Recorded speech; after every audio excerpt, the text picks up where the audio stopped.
when you have to conference after lunch, on the first hand, it is quite, how to say it, it's an opportunity because everybody is busy dealing with acedia or acedia, you know, that noonday demon. So everybody is in business. On the second hand, it's quite challenging because it has to be something that it's easy to follow. On the third, well, I have only two hands. The third line, English is my second language. I'm not perfect in Romanian, so try to imagine how I am in English. So please be gentle with me, and also be gentle with my English. So the title that I'm proposing to you is "Peace, Peace when there is no peace." It's a quote from Prophet Jeremiah from the Old Testament, and the subtitle is "Reflections on the Verity of Religious Conflicts versus the Illusion of Peaceful Secularization." Well, maybe somehow from the title we can deduce that what it is all about. But the first, I try to summarize everything so to be in time. So about 27 centuries ago, Jeremiah said, "Peace, peace when there is no peace." And in the same chapter, he continues, "We looked for peace, but no good came. And for a time of health, and there was trouble."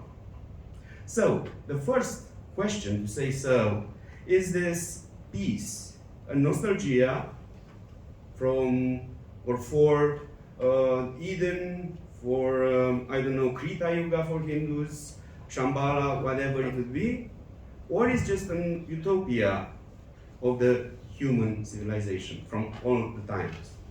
We don't know yet the answer. But there are two premises for which I'm starting from. The first one is that, and of course it was developed since the French Revolution, and maybe before, that religion is by its nature an obstacle for peace. The second premise is that when used to reason a conflict, religion is instrumentalized contrary to its essential nature, which is often deemed to be intrinsically good.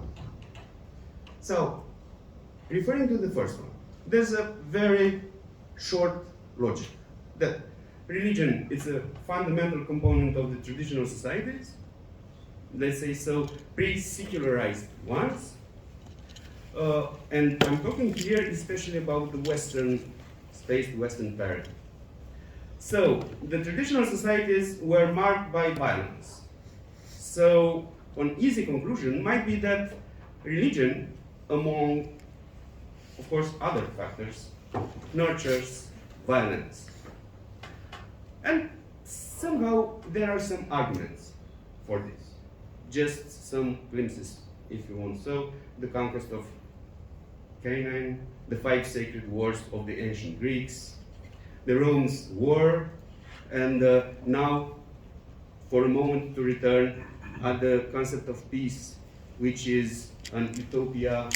The Romans, which were not the most peaceful people in the history, they had a temple dedicated to Ara Pacis Auguste, so to the goddess of peace. Of course, to the Saxon Wars, to start to talk about the Christian history. And I almost forgot about, of course, Crusades, of course, Inquisition, of course, Saint Bartholomew's Night, and some other similar episodes from the Western history. And now if we move a little bit further, we can see religious struggles and wars and so on under the name of jihad. In the Hindu space, we can see religious war in the name of Dharma, if you like to.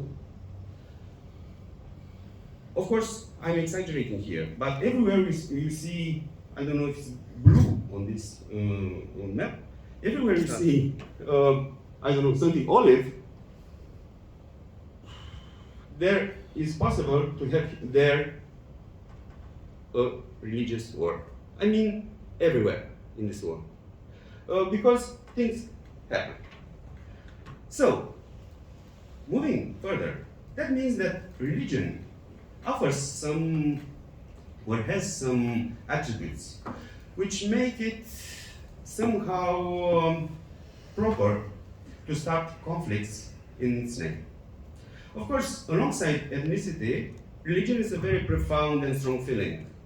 And now, let's be honest, people don't used to give their lives for a ruler or for, not even for richness, but for their family they are doing, for the nation, and of course for their beliefs, usually their religious beliefs.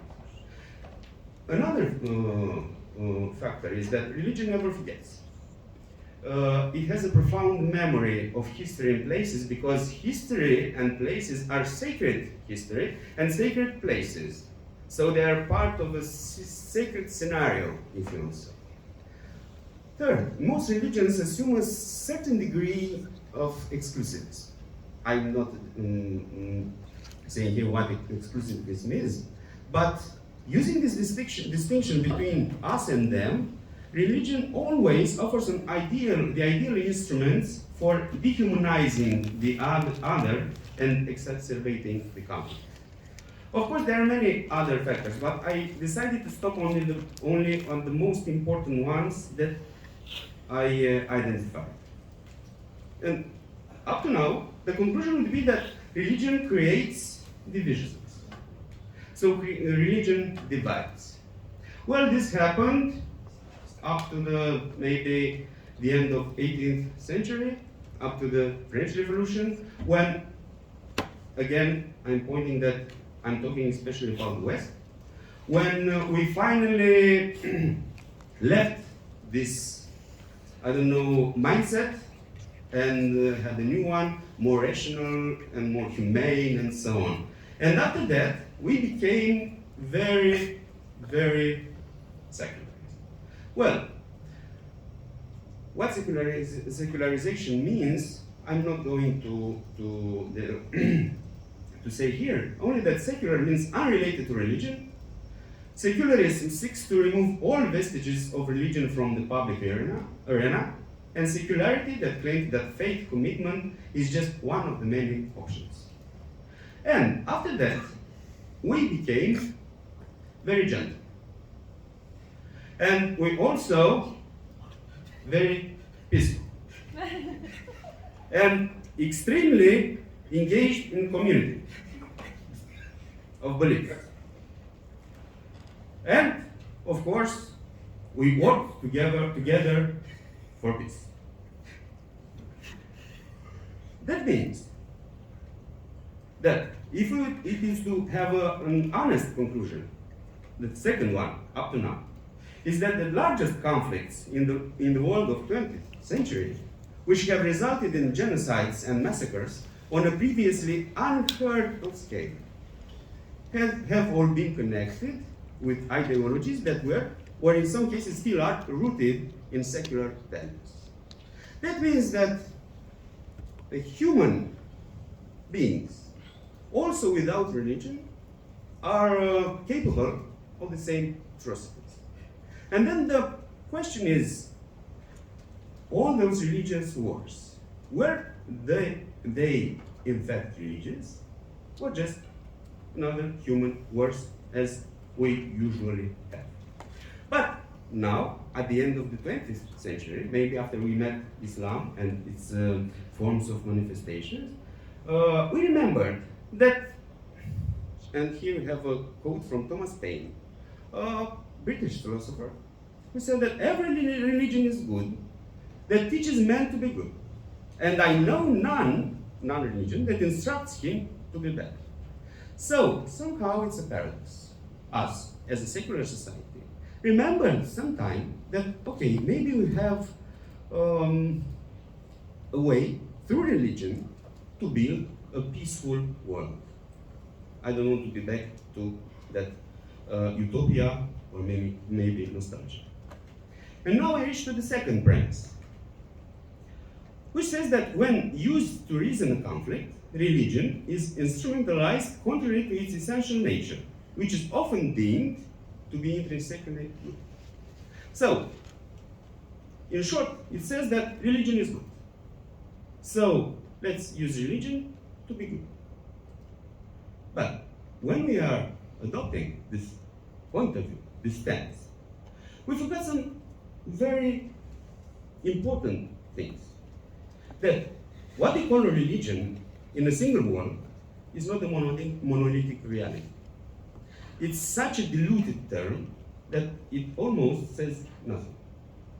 The second one is that every religion by itself is marked by a certain degree of diversity. Confessional diversity, ritual diversity, doctrinal diversity, and so on. Including diversity concerning the opinion about war. Third, that religion is not a fluffy reality. You know, thank you. Oh, this one is stronger. It's not about love, peace, light, joy, and so on, as you can see on Facebook posts. Religion is much deeper. And fourth, and maybe the most important, at least from my point of view, in this context, is that religion is not an instrument. Religion has its own identity. We don't use religion because we need it to solve one of our big issues today. So, to take it in, to stop on those four, I coupled 1 and 2 to be short.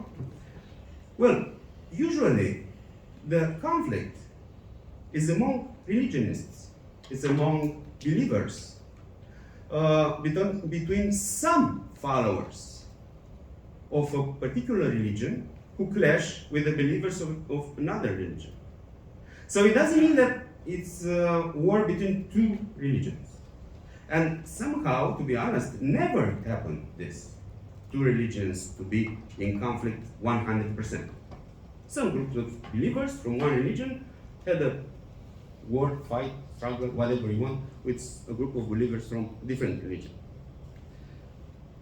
The third point is that religious life is a continuous struggle and fight. This one comes and answers to the point that religion is not as light as we would like. Because all the religions are about a certain degree of violence, but don't take it too abrupt. That means the ideal of self-sacrifice and martyrdom exists in all religions. René Girard has a book about religion and violence and about this subject. Religion is a continuous struggle with the unseen warfare. We are using it inclusively in the Christian Orthodox spirituality. Religion is about the distinction between inner and outer strife. And here Professor Rashid knows much more about the inner jihad and the outer jihad and so on. So, that means religion is about a fight. Religion is about a struggle, but with who? And here you can see a list. With Satan, Shaitan, Mara in Buddhism, Maya in Hinduism, ignorance, sin, self, etc. So it is about conflict somehow. So that means that the ethos of religion is to fight, but not to fight outside, but to keep it inside. And now, to the fourth point, and the last one, our tendency to instrumentalize religion. And here I have a quote. I don't want to read it. You have it there. But with dialogue, if used well, we are using religion because we want peace. And after that, let's say we'll have a global peace, and everybody will be happy and so on. We will not need religion anymore. So maybe this is not very correct, this approach to religion. It's not, if you want, it's not somehow fair. Also, religion has its own exigencies of right and wrong. And again, I have two quotes. The first one is, by considering religion, I'm reading only what is how it can be used for constructive purposes. So, what we don't like it, leave it aside. What we like it, we can use to have a beautiful society. And the second one, religion can only serve as an effective institution for peacemaking by forming rightly the conscience of its adherents. But who's deciding what is right and what is wrong? Religion itself, not from outside. So, and religion is an integral, unabridged reality. It's a complex reality, somehow self-sufficient. Somehow, please consider. And now I'm heading to conclusions. So the first one is that, of course, the political manipulation of religion is probably the most frequent way in which religion is used, wherein the views of others misused in present times. So, my first conclusion is that let's stop use religion as an ideology, or by attaching it to political or whatever it would be ideology. The second one, and maybe the most important, is that, and now here I'm going to read, the most hopeful and heroic stories of interreligious peacemaking emerge from those rare individuals who possess a combination of deeply authentic expressions of their own religiosity, together with an unconditional respect for or love of non-believers as fellow human beings. So if we pay some attention, the direction is different. It comes from inside to outside, I mean the peace, the benevolence, if you will, and not otherwise. It's a kind of one-way ticket. So we can preach and we can have hundreds and thousands of conferences about religion, peace, and so on. If it doesn't come, this peace doesn't come from inside, I don't think it will change anything. And of course, maybe you should stop talking about religion without religion. It looks like gossip somehow, you know? Talking about somebody who's not in the room. This is the third and the last conclusion, and so I want to remember you before before addressing questions that bullying is illegal in Romania. So take care of it. Thank you very much.